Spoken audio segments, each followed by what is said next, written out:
चला तर मग आज मी टिफिनसाठी बनवणार आहे बटाट्यापासून खास अशी रेसिपी। तर या व्लॉग पूर्ण बघा। या व्लॉगमध्ये मी तुम्हाला रेसिपी सांगणार आहे। तर सगळ्यात पहिले मी बटाटे उकडवून घेणार आहे। तर आता सकाळची वेळ आहे आणि मी मुलीच्या टिफिनसाठी ही खास अशी रेसिपी बनवत आहे। तर सगळ्यात आधी आपण बटाटे तुम्हाला हवे तेवढे बटाटे उकडून घ्या। मी 2 बटाटे कट करून ते उकडायला ठेवले आहेत। आता त्याचबरोबर मी इकडे चपात्याचं पीठही मळून घेणार आहे। तर सकाळची वेळ आहे तर टिफिनसोबत मी आमच्यासाठीही चपात्या बनवून घेते। आणि मी माझ्या मागच्याही व्लॉगमध्ये तुम्हाला दाखवलं आहे मी हे फिलिप्सचं फूड प्रोसेसर यूज करते पीठ मळण्यासाठी। हे खरंच खूप उपयोगी आहे, तुम्ही सगळ्यांनी यूज करून पहा। आणि वर्किंग वुमनने तर हे नक्कीच वापरलं पाहिजे, याच्यामध्ये पीठ अगदी मऊ मळलं जाते। आणि माझे व्लॉग तुम्हाला आवडत असतील तर नक्की लाईक करा, शेअर करा आणि सबस्क्राईबही जरूर करा। तर हे इथे मी पीठ मळत आहे। याच्यामध्ये काही मार्क केलेले असतात, तर त्यामध्ये तुम्ही त्या लेवलपर्यंत पीठ टाकून घ्यायचं तुम्हाला हवं इतकं। आणि जसं आपण नेहमीप्रमाणे पीठ मळण्यासाठी पाणी वापरतो तसंच यामध्येही पाणी वापरून हे पीठ मळायचं आहे। अगदी सोपी प्रोसेस आहे आणि छान पीठ मळलं जातं आणि हे प्रोसेसर अगदी छान आहे। तुम्ही माझ्या ब्लॉगमध्ये पहा, तुम्हाला कळून येईल। याच्यामध्ये पीठ आपण जसं हाताने मळतो तसंच मळलं जातं, हातापेक्षाही अगदी छान पीठ मळलं जातं। त्याच्यात तुम्हाला पीठ भिजवायचीही गरज पडणार नाही, तुम्ही हे पीठ मळल्यानंतर लगेचही चपात्या केल्या तरी चालतील। आणि माझे व्लॉग तुम्ही नेहमी पहा। माझा हा तिसराच व्लॉग आहे, आम्ही शूट करते, व्हॉईस ओव्हर करते। मला अजून इतकं जमत नाही तरी मी करत आहे। आणि माझे व्हिडिओ आवडल्यास तुम्ही शेअरही केले तरी चालतील। तर इथे मी चपात्यांचे गोळे करून घेते आणि टिफिनसोबत हे अशी कामं पटकन होतात आणि सकाळी सकाळी उरकलेली कामं अगदी बरीच होऊन जातात, म्हणजे आपलं बाकीचंही रुटीन इझी होऊन जातं। कुणाला हा फूड प्रोसेसर बाय करायचा असेल तर मला कमेंट करून नक्की सांगा, मी तुम्हाला याची लिंक कमेंट बॉक्समध्ये नक्की देईल।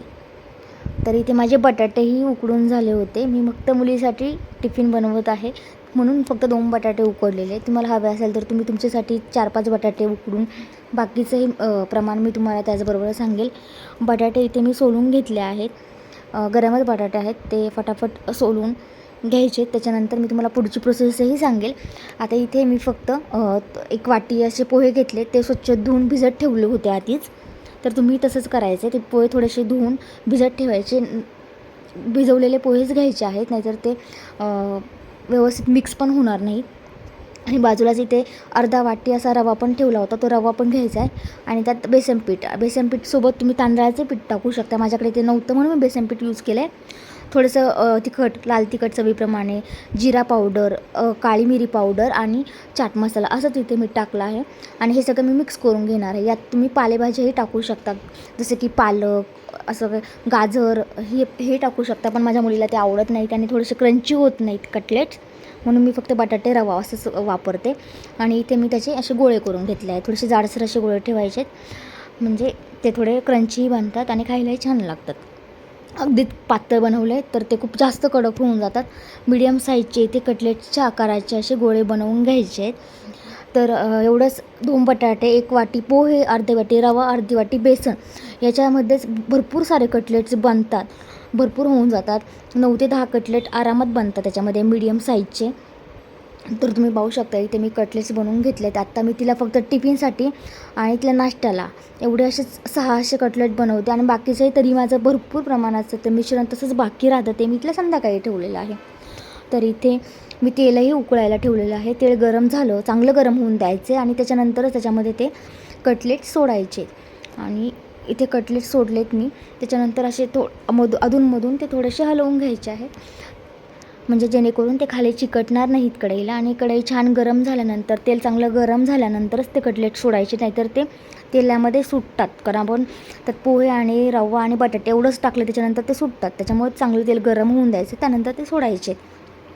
कटलेट्स माझे चांगले गरम झालेले आहेत आणि त्यानंतर मी हे काढूनही घेणार आहे। तर हे अशा रेसिपी तुम्ही नक्की ट्राय करा, लहान मुलांना खरंच आवडते आणि बटाटे लहान मुलांना आवडतातच।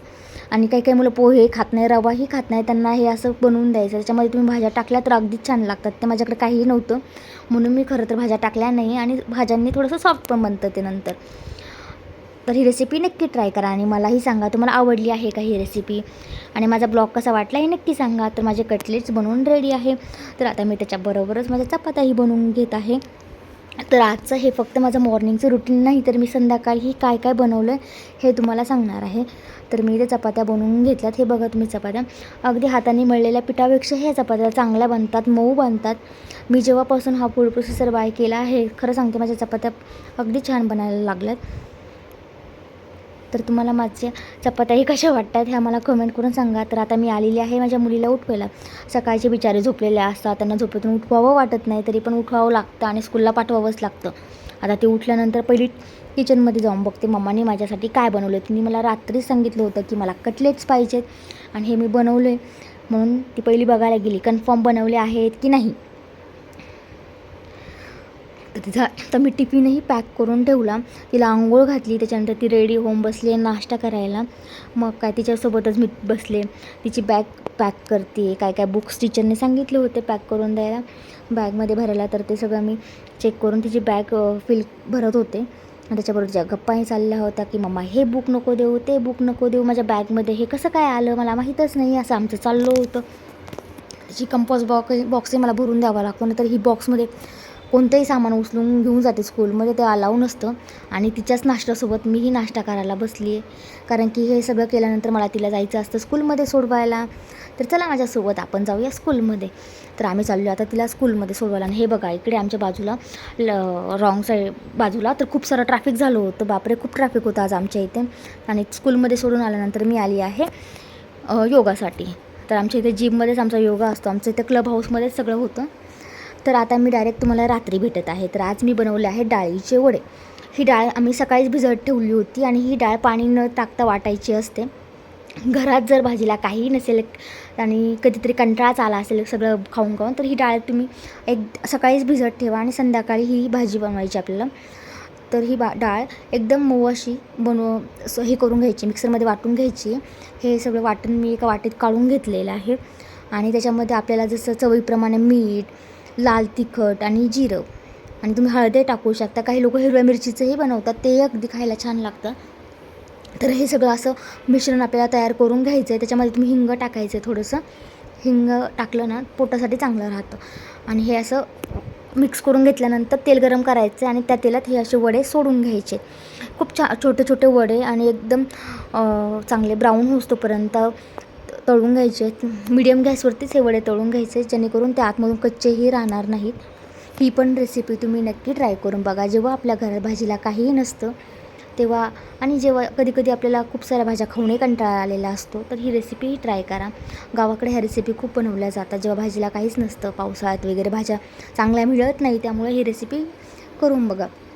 तर आता त्या पातळ भाजी बनवायची आपल्याला याच्यासाठी. तर आपण हे मिश्रण जे वाटण बनवणार आहोत त्याच्यासाठी आपण खोबरं कट करून घेतलेलं आहे. तेही मिडियम गॅसवरती ब्राऊन होतोपर्यंत आपल्याला चांगलं परतून घ्यायचं आहे. ते खोबरं टाकल्यानंतर आपण त्याच्यामध्ये टाकणार आहोत कांदाही आपल्याला छान असा ब्राऊन होतोपर्यंत परतून घ्यायचा आहे. कांदा थोडासा ब्राऊन झाला की त्याच्यामध्ये थोडासा लसूण टाकायचा आहे, तोही कांद्यासोबत चांगला परतून घ्यायचा आहे. आणि हे वाटण चांगलं भाजून घ्यायचं आहे. त्याच्यानंतर हे एका वाटीत काढून घ्यायचं, ताटात काढून घ्यायचं आणि थंड करून घ्यायचं. आणि हे सगळं थंड झाल्यानंतर ते असं मिक्सरला चांगलं वाटून घ्यायचं आहे, पाणी टाकून वाटून घ्यायचं आहे. हे बघा हे असं होतं. आणि त्याच्यानंतर तेल गरम करायला ठेवायचं. मी भाजी बनवते आहे, त्याच्यामध्ये थोडंसं जिरं, फक्त जिऱ्याचीच फोडणी द्यायची आहे, लसणाची आणि लसूण आणि कोथिंबीरही घालू शकता तुम्ही, मी टाकलेली नाही आहे. तर हे सगळं टाकून आपल्याला भाजी बनवायची आहे. कांदा परतून घ्यायचा आहे चांगला. कांदा चांगला परतल्यानंतर त्याच्यामध्ये आम्ही हा घरचा कांदा लसूण मसाला टाकला आहे, तुमच्या तिखटप्रमाणे तुम्ही टाकू शकता. त्याच्यामध्ये नंतर मी धना पावडर टाकलेली आहे, त्याच्यामध्ये काही गरम मसाले आहेत, तेही मी घरीच बनवलेला मसाला आहे. त्यानंतर टाकली आहे थोडीशी हळद. आणि हे सगळं मी असं मिक्स करून घेणार आहे. आणि हे मिक्स करून झाल्यानंतर आपण जो मसाला बनवला होता तो टाकायचा आहे, तोही चांगला परतून घ्यायचा आहे याच्यामध्ये. आणि तुम्हाला जेवढी याची ग्रेव्ही बनवायची आहे तेवढंच पाणी टाकायचं. हे चांगलं परतून झाल्यानंतर याच्यामध्ये आपण टाकणार आहोत पाणी. तुमच्या अंदाजाप्रमाणे तुम्हाला जेवढं हवं आहे तेवढंच पाणी टाकायचं आहे, कारण ही भाजी नंतर खूप अशी घट्ट होऊन जाते. हे वडे आहेत त्याच्यामुळे ही भाजी घट्ट होते. आणि हे असं उकळी येऊन द्यायची आहे, त्याच्यानंतरच हे वडे सोडायचे आहेत. आधी हे वडे भाजीमध्ये टाकायचे नाही, टाकलेच तर ते वडे सुटतात, भाजी व्यवस्थित होणार नाही, अगदी घट्ट होऊन जाणार भाजी. त्याच्यानंतर असे वडे सोडायचे आणि भाजी बनवायची आहे. तुम्हाला जेवढी पातळ ग्रेव्ही हवी आहे तसं बनवायचे. धन्यवाद.